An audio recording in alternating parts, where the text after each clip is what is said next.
Good day, everyone. Today we're starting a new course in social psychology. We'll be introducing some concepts and talking about what social psychology is and some of the factors that are used to measure social psychology. So we'll mostly be referring to chapter 1 in your book, which is Introducing Social Psychology. So the question is posed, what is social psychology? Social psychology is the scientific study of how individuals think, feel, and behave in a social context. Don't worry, there's a lot of terminology in here that we're going to become more familiar with in this unit, what we mean by social context. Things like that. Don't worry too much about this. Introductory units are always like this. Social psychology has been defined as the scientific investigation of how the thoughts, feelings, and behaviors of individuals are influenced by the actual, imagined, or implied presence of others. And that's from Allport's 1954 study. And if we take a moment to consider that quotation, scientific investigation of how thoughts, feelings of an individual or a group of individuals are influenced by the imagined, real, or implied presence of other individuals. So how society acts upon the behavior of one or more people is social psychology. And for those of you who've taken a broad section of liberal arts courses, this is kind of the difference between sociology and anthropology. We're interested in talking about social groups and their effect on the individual or individuals. In this case, we might be talking about a family or a group of friends, a group of classmates, for example, and how the particular society around them affects their responses to certain stimuli. And the third point here, social psychology is a science because it uses the scientific method to construct and test theories. Okay, Maslow's hierarchy of needs. You don't have to write all of these down, but you should become very familiar with what we mean when we say Abraham Maslow or Maslow's hierarchy or the hierarchy of needs. We're all referring to the same thing. This is a very important psychological concept. For those of you who have been to the United States before, this looks a lot like a food pyramid, which is the way we do nutrition in the United States. All the packages have these things on them, and it's carbohydrates and protein and all of these things. And up at the top is, I believe, sugar and fat that you're not supposed to get very much of. This is not how Maslow's hierarchy works, and Maslow's hierarchy predates the nutritional pyramid in the United States. But according to Maslow, as higher order beings, we start out with the very basic biological things, our physiological needs, hunger and thirst, and our safety needs, security and protection. These are things that all animals have in common. Whether you're talking about a bird, whether you're talking about a bat, whether you're talking about a dog, whether you're talking about a person, all of these things have to be met for a successful life or a comfortable life to be lived. Getting into social needs, this exists in some animals, also exists very widely in human beings, the sense of belonging and the sense of love, belonging to a family, being in a committed, reciprocal, romantic relationship, marriage being the most common example. According to Maslow, I'm not an expert on Maslow, but I do know a fair amount about him. You can't really get to self-actualization until you've been in a committed relationship to really develop the highest order of consciousness and the most internal personal development, because this is where your self-esteem comes from. Everyone knows that your public face, the face that you present at work, the face that I'm presenting to you right now, the face that you are presenting to me as diligent students, is not your real face. It's only the person that you're married to, it's only your children, your parents, who really know you. So therefore, until you've had a significant social relationship belonging to, and probably with Maslow, I'm not sure about this, but I believe so, until you start your own family, to the degree that you're capable of. My sister, for example, has been married for coming up on 30 years. I believe it's 30 years this summer my sister's been married, but they were unable to have children. But they're certainly, she has reached this stage, and so now she can start developing her self-esteem, her confidence in herself. According to Maslow, you don't really reach adult levels of self-esteem until you've done the whole social needs part of the hierarchy. And this leads to self-actualization, who you really are as an adult, your full development and your full capacity as a human being. This is where, from this point on, we are different from animals. This is what makes human beings different, is the complexity of our needs in terms of interpersonal relationships and how our consciousness develops, which is why it's difficult to have philosophical conversations with someone who's 18 who hasn't experienced very much of life yet. That's very abstract. They can't apply those things to life. So, in introducing Maslow, we're not going to spend much time with Maslow. He's sort of the founder of social psychology, or an important underpinning of social psychology. But we'll move into introducing social psychology now. So, we have a diagram here that's from your textbook that is broken into 3 parts.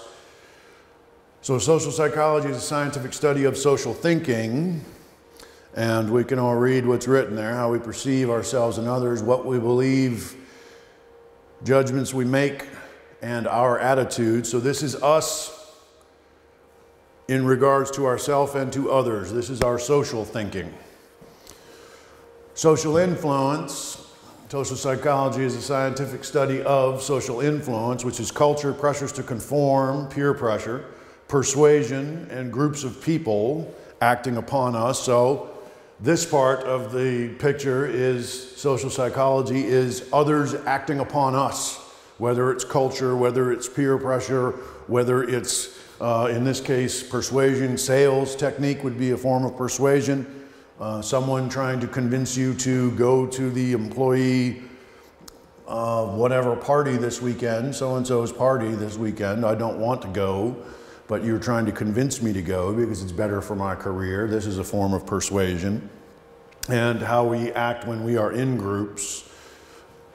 And then social psychology is the scientific study of social relations, all the way over here, which is our interaction with others as a, how would we say, the product of the first two, the way we act out towards others after we've been influenced by others. You're not born prejudiced, you're not born aggressive, all of those things.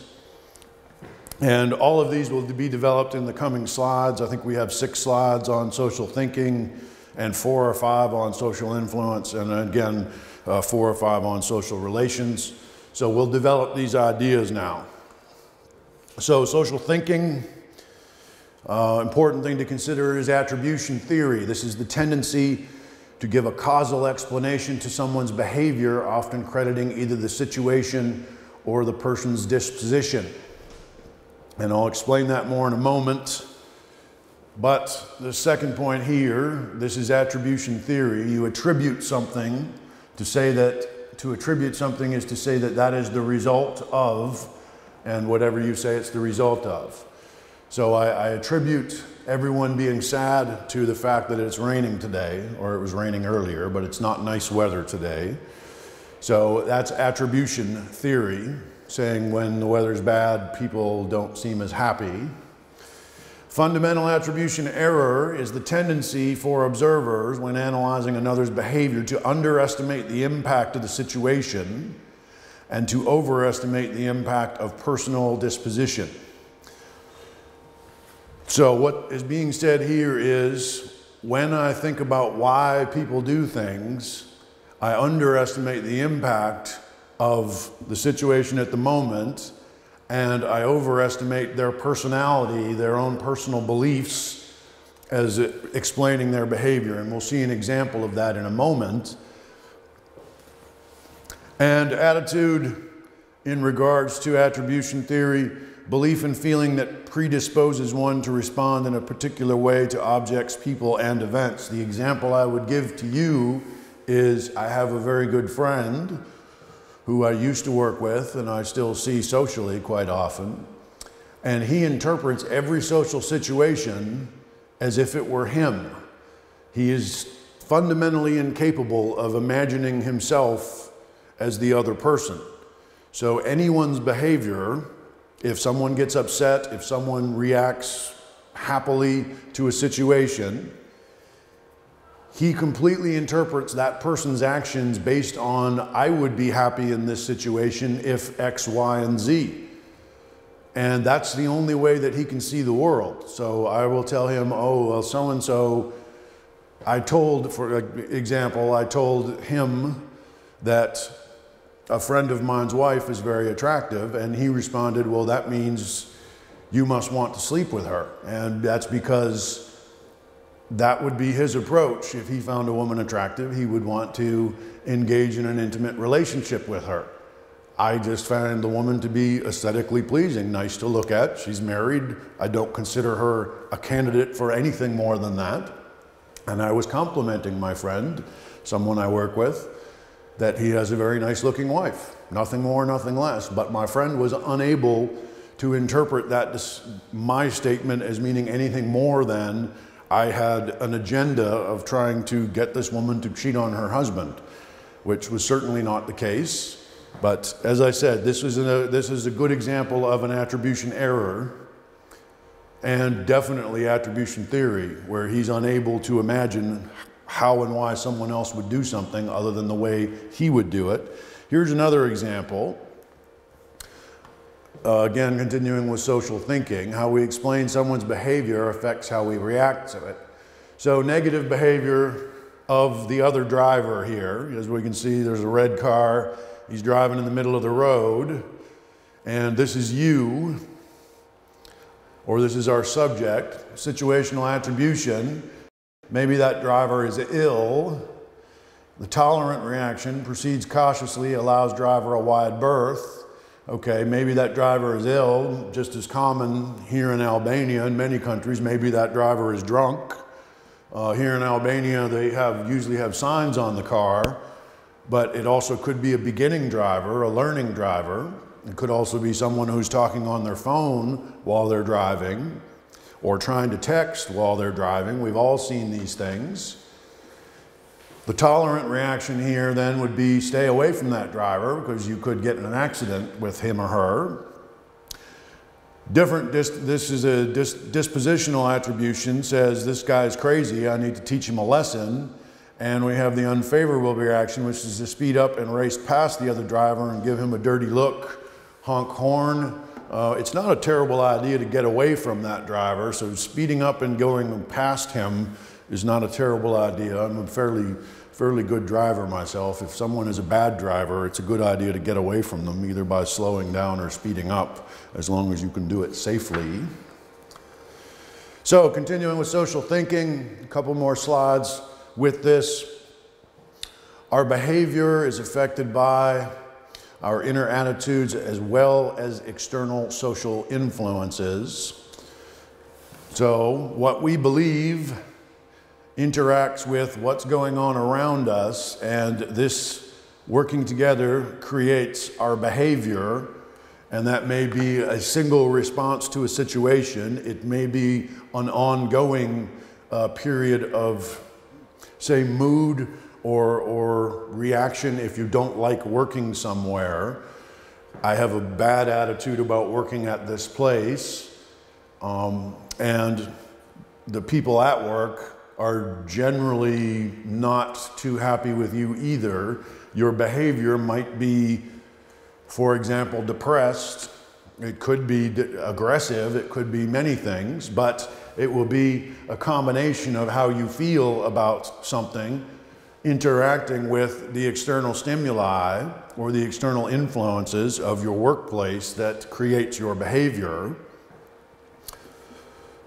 I have an example on here that we'll use. We'll use a positive one. Your internal attitude knows that voting is the right thing to do. We have an election tomorrow. Voting is the right thing to do. External influence, your friends want to go to Italy tonight. They want to take the ferry from Dures and go to Italy. So you won't be able to vote. The right thing to do is to stay here and vote. Your friends put pressure on you to go, and they tell you it doesn't matter, the election is decided, it's corrupt anyway. They put peer pressure on you. You ultimately make a decision based on what you know is right, along with the persuasive tactics or peer pressure of your friends, and you decide to stay or to go, depending on who you are. And I wouldn't judge you strongly either way. Of course, we all know a year ago we had an election here in Tirana that every vote counted. Social thinking continued. Cognitive dissonance theory. This is an expression I would know. You will see this again and again in the social sciences during your academic career. So I would write down a definition of what we mean by cognitive dissonance. We act to reduce the discomfort. Dissonance. Dissonance is something that comes from sound, the sounds that don't agree, but it's used in the social sciences to mean brain disagreement. So we act to reduce discomfort that we feel when two of our thoughts, cognitions, are inconsistent. So I believe voting is right. My friends tell me not to worry about it. These things make us uncomfortable. So, for example, when we become aware that our attitudes and actions clash, we can reduce the resulting dissonance by changing our attitudes. This is not really an example, that's explaining it better. The example was what I just gave you about voting. So, continuing with social thinking, this is, I think, out of order, this slide. Let's go to the next slide. This is cognitive dissonance. So Fiona's attitude or her belief is that tuition at her university is too expensive. Fiona's behavior is she's making graffiti here. Probably what we need to have also on here is that the school is cutting back. It's cutting programs. Perhaps it's cutting her major. So this creates cognitive dissonance. She's aware that her attitude and behavior are inconsistent. She believes school is too expensive, yet the school doesn't have enough money. She resolves the dissonance by realizing that schools are very expensive things to run, and it's not just about the money that she pays. They need to have enough money to pay all the teachers, to pay for the electricity, to pay for the computers. All of the things that she expects to exist in a school need to be paid for, and she understands that. So in this way, she fixes her cognitive dissonance, which was that she's angry that my school is costing me so much money. So because these are out of order, let's go back one and talk about a little bit more about social thinking before we move on to social influence. Social thinking, we also think about the foot in the door phenomenon, the tendency for people who have first agreed to a small request to comply later with a larger request. This is how corruption works. If you get a policeman to accept a little bit of money to not give you a ticket for your bad driving offense, you're now the person in the red car. If you can get a policeman to do that, then later you can usually give that policeman more money to do something more extreme, like forget the fact that he saw you in your car hit another car, or maybe even hit a person, just by paying him, because you already know that he's a little bit corrupt. You couldn't have got him to do that the first time, but he can make that jump the second time because he's already been a little bit corrupt in front of you. This again is how sexual promiscuity happens. If you are a young gentleman, such as Muhammad here, and you're dating a young woman, I won't use any examples, we have a few women in here, and you manage to get her to kiss you, eventually you try and get her to let you do a little bit more, and this is the foot in the door phenomenon, and you are obviously trying to get somewhere that she wasn't planning on letting you arrive at until she gets married to you, and we'll leave that at that. So the role of a person in that is a set of expectations about a social position, and this role defines how those in the position ought to behave. So you have a conception of what a policeman should do, and your interaction with that policeman is governed by social thought and will help you understand how you're supposed to interact with that person if they turn out to be a corrupt policeman. Well, in Albania, perhaps that would be less of a surprise. In my country, it would be very surprising to find a policeman who's very upfront about the fact that he's corrupt. So we'll skip over Fiona now. We've done her already. On to social influence. Social influence, two of the factors involve conformity and normative social influence. Conformity is adjusting one's behavior or thinking to coincide with a group standard. Okay, we can think of this in terms of little children. A lot of us are just finishing our developmental psychology course. When you go to school, you have pressure to conform. However you behave at home, however your family treats you, you eventually start acting more or less like everyone else in the classroom. And normative social influence is the influence resulting from a person's desire to gain approval or avoid disapproval. This, again, we can call this being part of the classroom. When you're young and you're part of a school, you all want to be good at sports. You all want to be seen as normal. Everyone knows that they're special and they're different, but nobody wants to be very different. You have to kind of be like everyone else, otherwise you're considered strange. And this continues into adult life. There's certain behavior in the workplace that is not acceptable, not because it causes you not to do your work, but because it is so strange that it slows other people down from doing their work. This has happened to me before. I sometimes do strange things, surprise. Social influence, some individuals resist social coercion. This is a picture from Tiananmen Square, which I believe is all the way back in 1989 now. Individual standing up to these tanks. We could obviously use some images from the Arab Spring a year ago and going into last summer of people standing up to social coercion. In this case, the social force is the power of the state. This would be the power of the government. They don't have to use the army. Obviously, they use laws to make people do certain things, and then they can say you're a criminal. You folks who are from Albania, you know enough about communist times to know how easily the state can do these things. That would be a form of social influence. Social relations, again, this is how social pressures and our own beliefs influence us into how we act towards others. One of these being prejudice, an unjustifiable and usually negative attitude towards a group and its members. Okay, prejudice doesn't have to be negative, but it usually is. We usually think people who are not like us.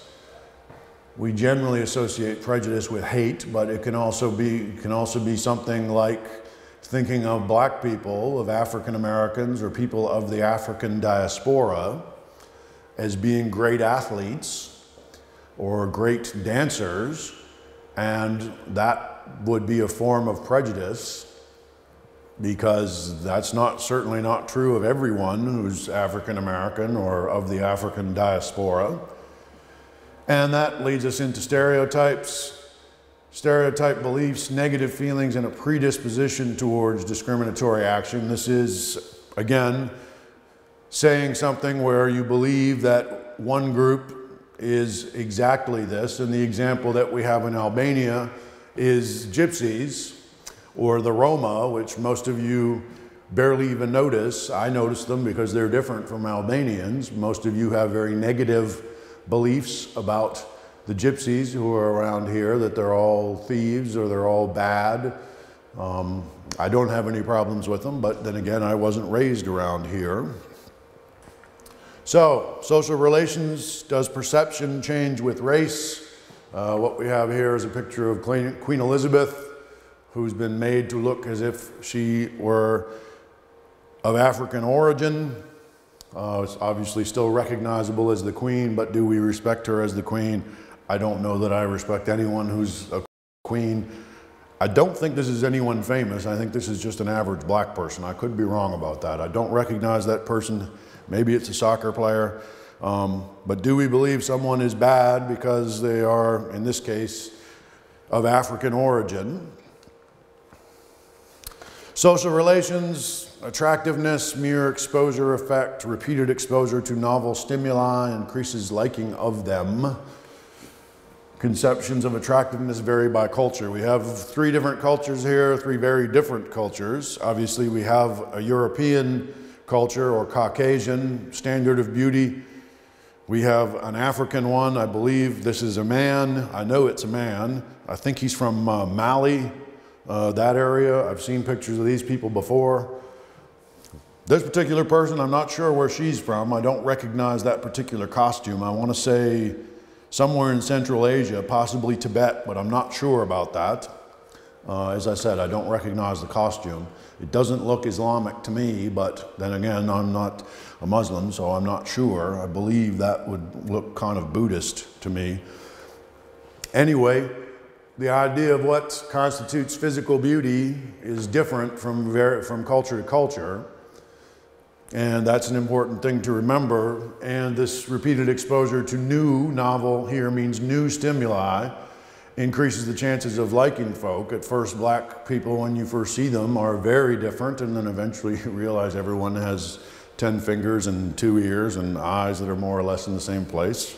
Children don't find black people strange or very different, or Chinese people. They just sort of adopt them as we would to a dog, whether it's black or it's white or yellow or with spots. It doesn't matter to us. We realize it's a dog.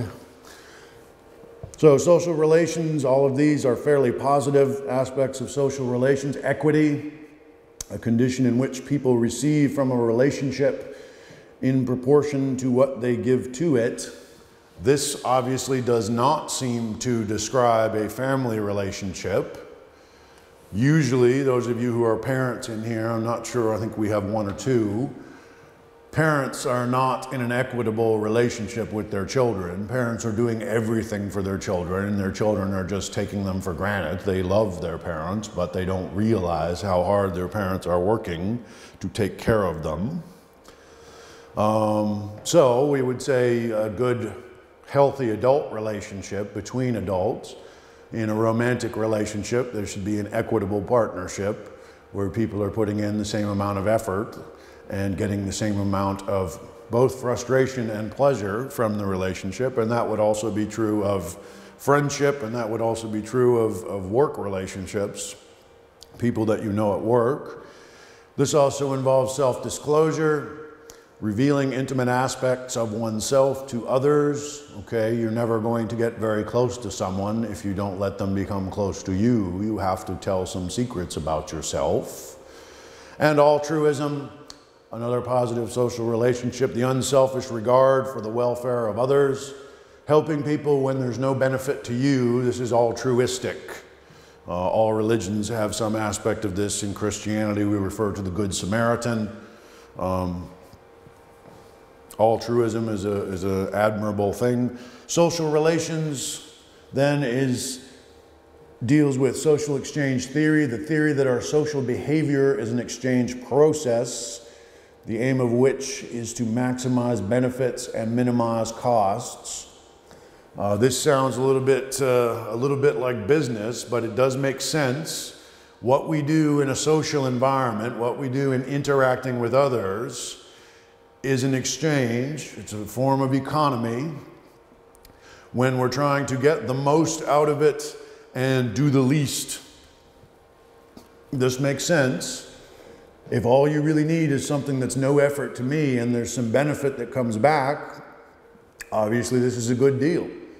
And I don't have to consider how to make this a fair thing. You come to me and say, I need a ride to the airport. And if you do that, I will, whatever, clean your house. Well, fair enough. I'm not doing anything right now, and I don't like cleaning my house.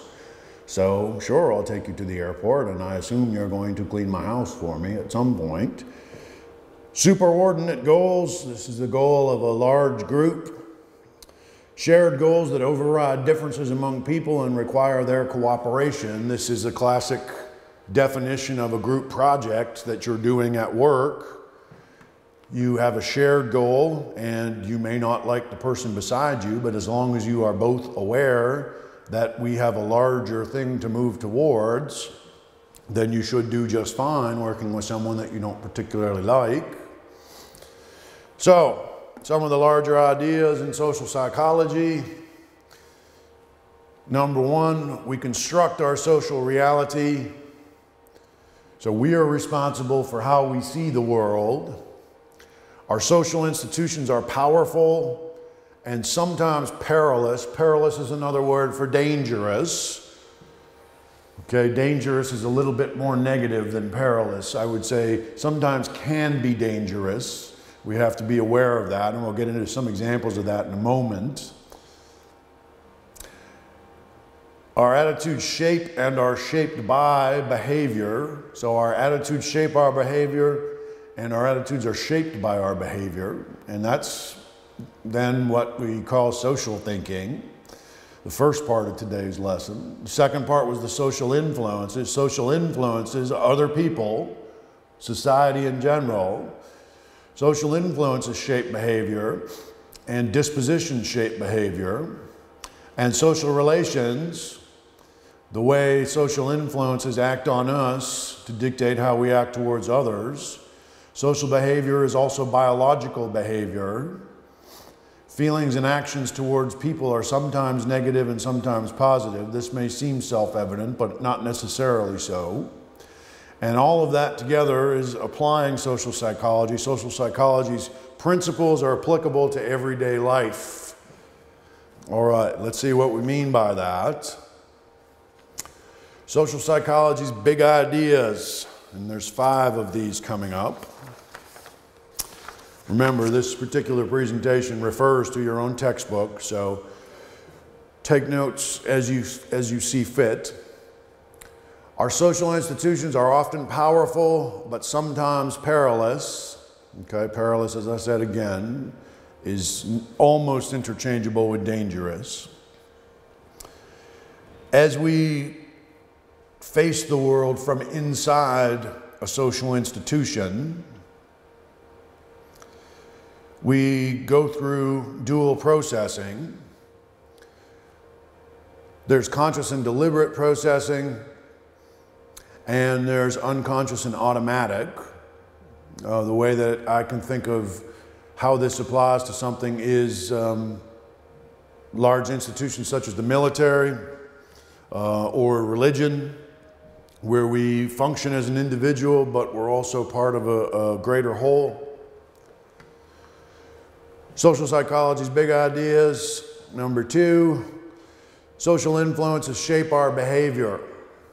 So these are things that are out of our control, at least on a daily basis, that shape our behavior, such as locality, where we live, or where we are at that moment in our lives. If we're on vacation, we still are social beings. Our educational level. Okay, most of you are now starting a graduate program. You are much more educated than the average person on the street. This is not, don't confuse education and intelligence. They're not the same thing. Education is the collected wisdom of your culture, and sometimes many cultures, rather than your ability to do something based on how well your head works. Subscribed media, where you get your information from. If you just listen to one radio station or one television station that has a particular political influence or a particular religious influence, it is going to change how you see the world, and therefore how you behave in regards to the world and toward the world. Your particular culture and ethnicity are also important. You might be a member of a large minority group, or a very small minority group, or a majority group, or a very large majority, whatever the case may be. Your ethnicity also deals with your gender, things like that, how your society deals with your respective genders. Another big idea in social psychology: personal attitudes and dispositions. Internal forces. These are inner attitudes about specific situations. Example that comes to mind, obviously you'll be able to tell when I was taping this last night, television, most of the programming on Albanian television was postponed because there was a bad accident down near Vlora, and 12 people were killed in a bus accident. And so most of the regular programming was canceled for live news programs that were covering this terrible accident. So if you were there at the accident, your inner attitudes about this sort of situation would govern your reaction and your interaction with other people at that moment, whether you were on the bus or whether you were in a car that got there before the police and everyone else got there. How do you respond? And your personality dispositions also have some reaction. Different people may react differently while facing the same situation. Let's say you weren't the very first person there, but you were there quite soon after the police first arrived, and the police are doing what they're supposed to do, which is kind of taking charge, making sure that the traffic moves, seeing if they can be of any immediate help. I believe the bus went down a ravine, so I'm sure they needed some pretty advanced rescue equipment to do anything. But let's assume that's what happened. You're there.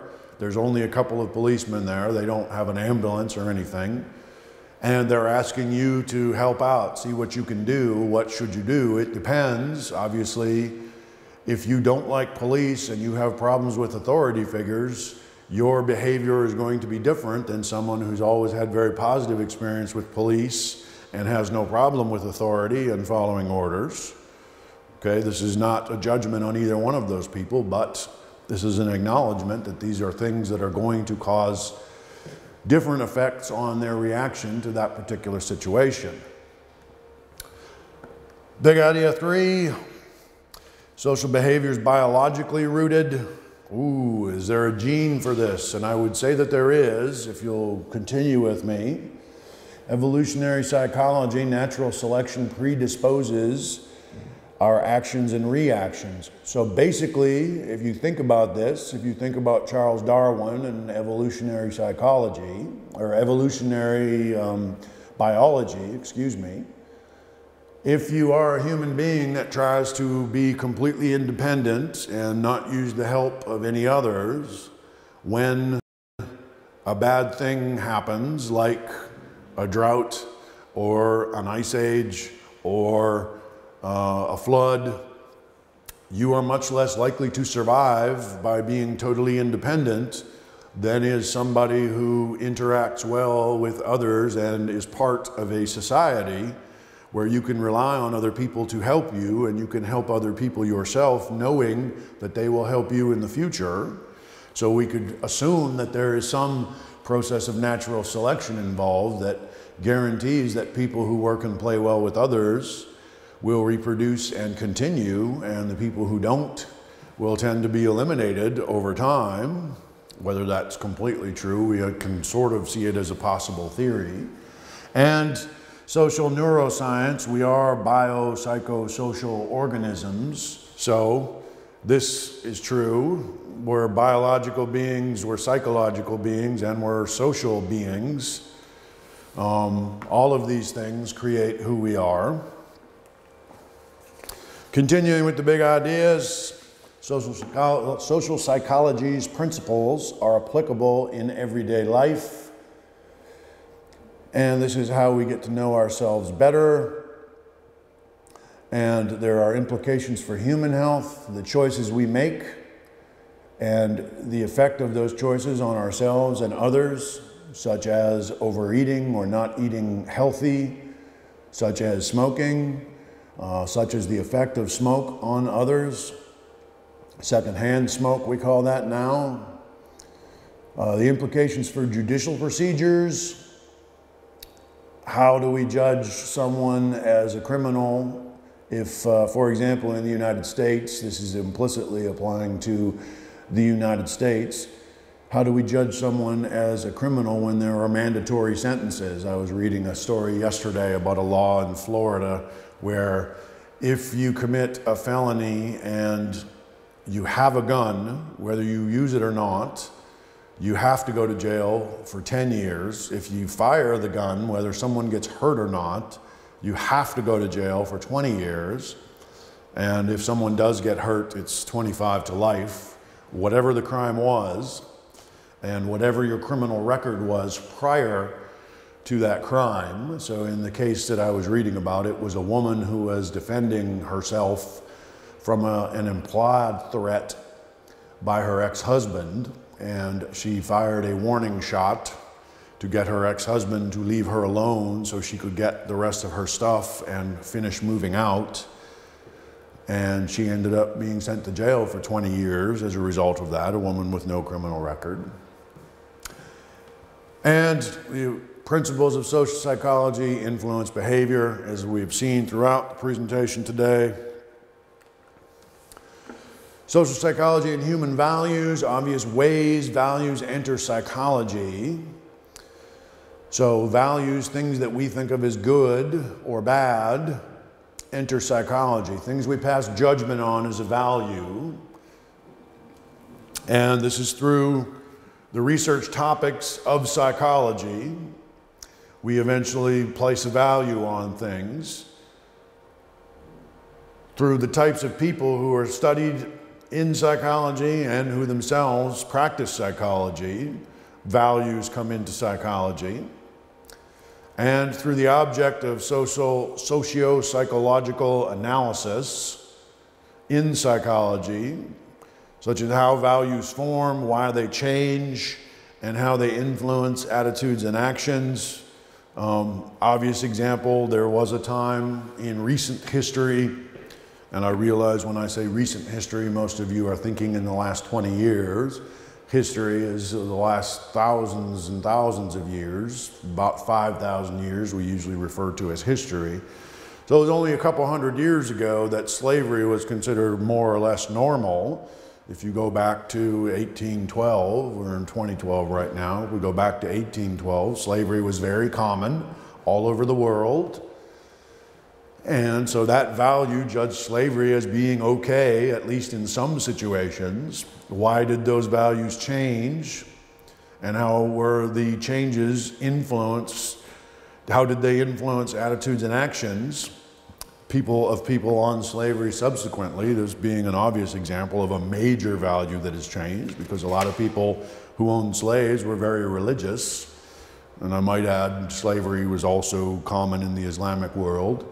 Not just in the Western Hemisphere. So, not so obvious ways that values come into psychology. This is important as well. The subjective aspects of science, which is the culture and social representation of the scientist, of the researcher, of where the researcher is located. If we think of the fact that even though we're in Albania, unless you're doing this somewhere outside of Albania, I know there's talk of them having a course up in Macedonia through this university. But the fact that you're doing this in English should tell you something. There's obviously a bias in everything that you are learning here in all of these classes towards the West and towards the United States especially, since most of your books are from the United States. Most of your presentations are coordinated with books that are printed in the United States that come from the American Academy. So this is significant in that there's a natural bias. In terms of social representation, we can also think of the values of our respective religions. Even though I'm not particularly religious, I still tend to value the idea of goodness, the definition of what constitutes a good person, generally comes from the predominant religion in my culture, which is obviously Christianity. For some of you, Albania is kind of a tricky country that way. But some of us are Muslims here and some of us are Christians, and then it depends on what kind of Christian you are. And then in all religions, it depends whether you're serious about your religion or not. You still have the same idea of what constitutes a good person. And this is generally common to all Abrahamic religions, which is Judaism, Christianity, and Islam. All of those things come into psychology as well, because the social scientist, him or herself, has that predisposition towards those Abrahamic definitions of goodness and badness. And the psychological concepts contain hidden values. What do we mean by a good life? What makes life complete? I told you about my sister earlier in this exercise. Is she not led a good life because she hasn't had children? She had an opportunity to adopt along the way. They looked at that. They even looked at international adoption. A couple of their friends adopted, I think, a girl from China. Maybe it was 2 girls, I don't remember. But they looked at that and decided not to. Does that mean my sister is selfish, deciding not to do that? Or does that mean she hasn't lived a complete life, according to Maslow, to return to that hierarchy of needs? So psychological concepts contain hidden values that we're not aware of necessarily, but assumptions that are there. Psychological concepts contain professional advice. Okay, Maslow, for example, hierarchy of needs, that's advice on what it takes to self-actualize. If you haven't followed his steps up the pyramid, then you're not really a grown-up. That's an interesting concept to get your mind around, but it certainly applies here. Forming concepts, psychological concepts contain hidden values in how you form ideas and how you label things. Again, good and bad. That person is a good person, and you have an idea why. If I ask you to define it, you'll often find it comes down to 1 or 2 insignificant acts that made you identify that person as a good person. So, isn't social psychology just common sense? The problem with common sense, and we'll get into this, yes, on this screen, is common sense is not necessarily so obvious, and common sense is often wrong. Sometimes the quickest way out is not, if you're in the mountains, is not going downhill. You'd think if you go downhill, I'm lost and I'm in the mountains. If I go downhill, I should find my way out of here. Not necessarily. Where were we at here? I'm sorry, I lost my place in my script here. One problem with trying to explain social behavior is that everyone has an explanation.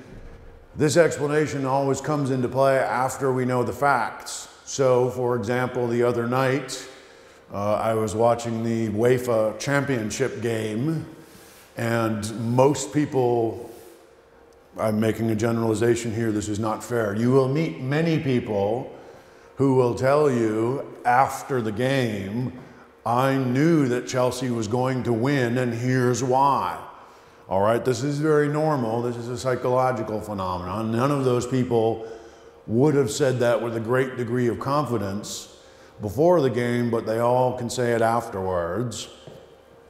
And this is the tendency to exaggerate after learning an outcome, one's ability to have foreseen it, right? They can say, well, I know Chelsea was missing some players, but so was Munich. They were missing some players as well, so that was even, and I knew that Chelsea would win. It's painful to me. I don't like Chelsea very much. And hindsight bias, I knew it all along. This most common example today, people say that if we had a different president during 9/11, Albert Gore comes to mind. I think his name is Albert, I might be wrong, but Al Gore ran against George W. Bush. And if we'd had a different president, or if the people in charge had been more competent, we somehow would have believed that people would hijack planes and fly them into buildings. Okay, this is not something that is obvious at all, the way those agencies are set up. I don't think it matters who was president at the time of the 9/11 attacks. No one would have really been able to stop them. And if they were stopped, it was probably just complete luck, or would have been stopped. We're getting into very conditional here. And the world financial crisis in 2008, same idea. If you were like me, and I'm not a big time investor, I had a chance to take a job once in that particular sector of the financial industry, and I figured, no way, there's no way this balloon can keep going on very long. And that was in, I think, 2002. So really, if I had joined the financial industry then, I would have had 5 good years of making really good money. Instead, I decided to become a college professor. So I have a job now, as opposed to many of the people I would have been working with. Perhaps I'm wise. Not sure why this screen is here, except for obvious reasons of what we're doing in this chapter. It's not well fitted to this presentation. But this is obviously a black swan. Don't be confused. I know you're Albanian. This is not a black eagle. This is a black swan among white swans.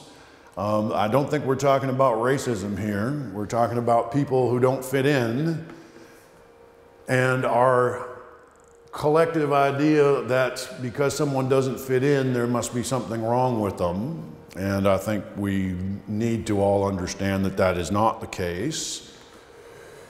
This is a picture of the Jonestown Massacre in 1979, which is a subject of the subsequent screen here.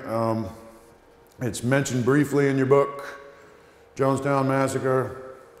Oh, this is one of these annoying screens. Let me get everything up here. Okay, so Jonestown Massacre, a whole bunch of people, I think 400 and some, it might be more than that, both committed collective suicide and also were poisoned by their particular religious leaders, who then went on to commit suicide themselves. They were mostly from the San Francisco area. They were from all around the world, but they were mostly from Central California. It was what we call a religious cult. So we'll just talk about this in terms of cults.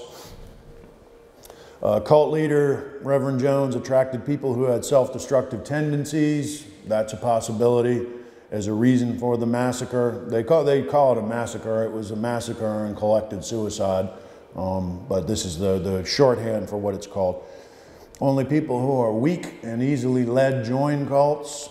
That would be true for some people. Jones, the cult leader, was such a powerful figure that virtually anyone would have succumbed to his influence. That would have been true to some people. People cut off from society are particularly vulnerable to social influence. That's definitely true of some people. All of the above, none of the above. How do you determine which is correct? The important thing to remember here, which one is correct, which is possibly all of them or none of them, they would be different. The answer would be different for each person who was killed as a result of the massacre, and they would be different for each observer of the people in that massacre, or each person who's studying the massacre. It's an important thing to remember that as you consider these questions, there's influences acting on you, including the thing to be able to predict how you would have reacted to that situation, and you don't know that until you've been there. So, research methods, how we do social psychology. We have a few more screens on this coming up, and that'll be the end of our presentation. Again, this is an introductory unit, so these will be things we'll be developing throughout the course. We form and test hypotheses. We first create a theory, which is an integrated set of principles that explain and predict observed events. And from that, we develop a hypothesis or hypotheses, which are testable propositions that describe a relationship that may exist between events. Where we do these things, forming and testing hypotheses, we need a location, we need a where, and that's either going to be in a laboratory or in the field. A laboratory is a controlled environment. We determine how many people are here, what the temperature is, what everyone's wearing, all of those things. The field is everyday life, everyday situations. Forming and testing hypotheses. The method is either correlational or experimental. Correlational is naturally occurring relationships among variables. When it rains, the lights go out. We're not sure what causes one or the other. Experimental, we seek clues to a cause and effect relationship by manipulating one or more variables. When it rains, sometimes the lights go out, but the lights go out sometimes when it's not raining. Obviously, we need to experiment to find out why that is. Correlational research detecting natural associations. Correlation and causation allows us to predict but not tell whether changing one variable will cause changes in another. The example here is, did pet ownership affect the 2008 presidential campaign? I have no idea what this question's doing here, but I do know that either right before or right after he was elected president, Barack Obama was buying a dog for his daughters. And his daughters have allergies, and he had to decide whether to buy a Labradoodle or a Portuguese water dog.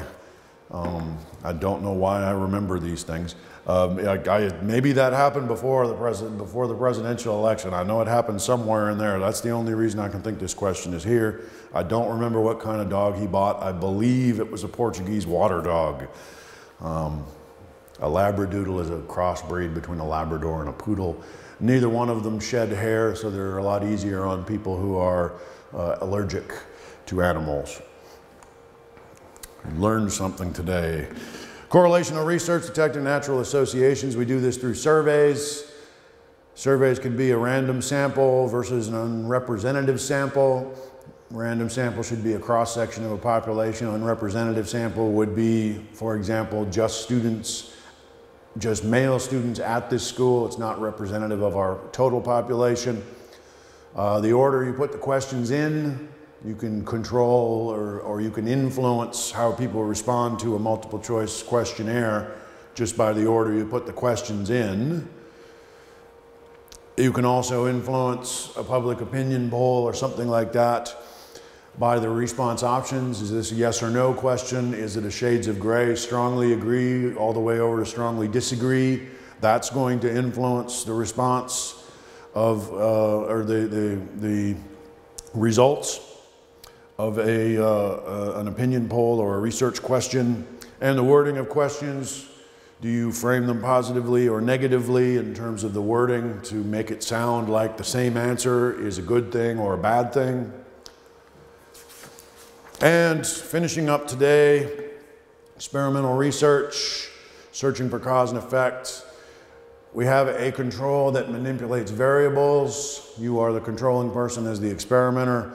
An independent variable is an experimental factor that a researcher manipulates. A dependent variable is the thing being measured, and it depends on manipulations of the independent variable. So that gets us through chapter 1 of social psychology. Prepare questions for your lecturer, and I will see you again very soon. Thank you very much.